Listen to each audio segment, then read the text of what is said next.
चुनरिया गोटदार सैया ले ले। देखो जनी अपना पति देव से निहोरा करे तरीके जी माई के पूजा करे के बाद छठी माई के पूजा करे के बाद तनी से रोवा जवन जवन सामान कहा तनी ले ले आई है ना। अपने पापा से भी कह दिया कि मम्मी खातिर कुछ सामान ले ये पूजा कर ले ला भैया। वैसे भी जान लेता रहा और ले ला खुद ही समझ में आवत हुई।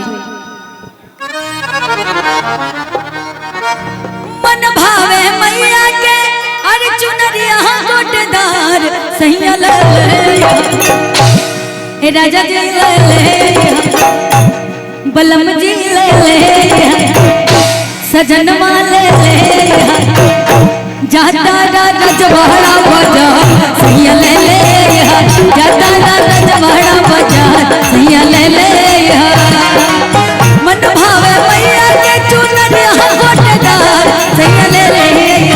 मन भावे मैया के चुनरिया गोटदार सैया ले ले बलम जी ले ले जाता रजवाड़ा बाजार सैया ले ले जाता रजवाड़ा बाजार सैया ले ले।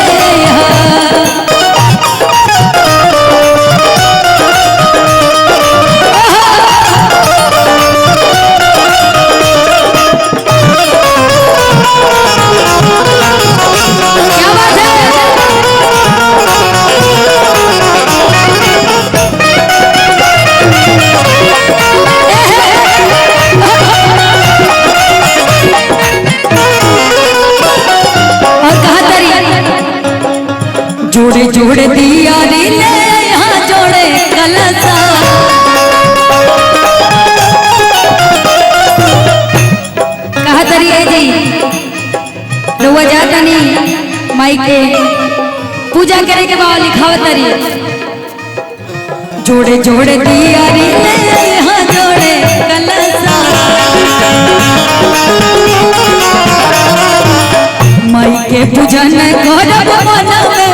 ललसा जोड़े जोड़े दिया रे यहाँ जोड़े कलसा माई के पूजन करब मनवे ललसा बेली चमेली और अढ़ावल के हार सैया ले ले बेली चमेली और अढ़ावल के हार सैया ले ले बलम जी ले ले सजनमा ले ले जाता रजवाड़ा बाजार सैया ले ले जाता रजवाड़ा बाजार सैया ले ले।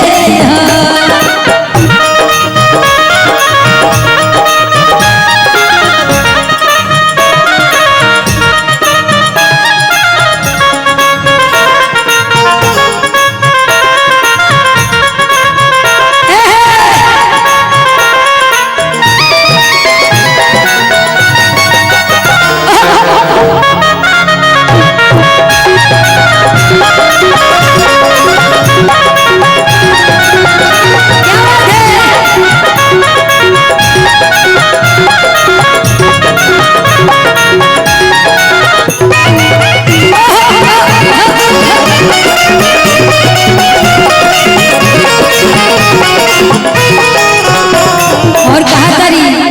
सरधा बहलुआ पूरी माई के चढ़ाईब दर्शन करेला देवी माई लगे जाईब सरधा बहलुआ पूरी माई के चढ़ाईब दर्शन करेला देवी माई लगे गौरव कुमार पूजा मन महबा विचार सैया ले ले गौरव कुमार पूजा मन महबा विचार सैया ले ले बलम जी ले ले सजन जी ले ले अरे जाता रा कटिहारा बाजार सैया ले ले जाता कटिहारा बाजार सैया ले ले जाता रा कटिहारा बाजार सैया ले ले मन भावे मैया के चुनरिया गोटदार सैया ले ले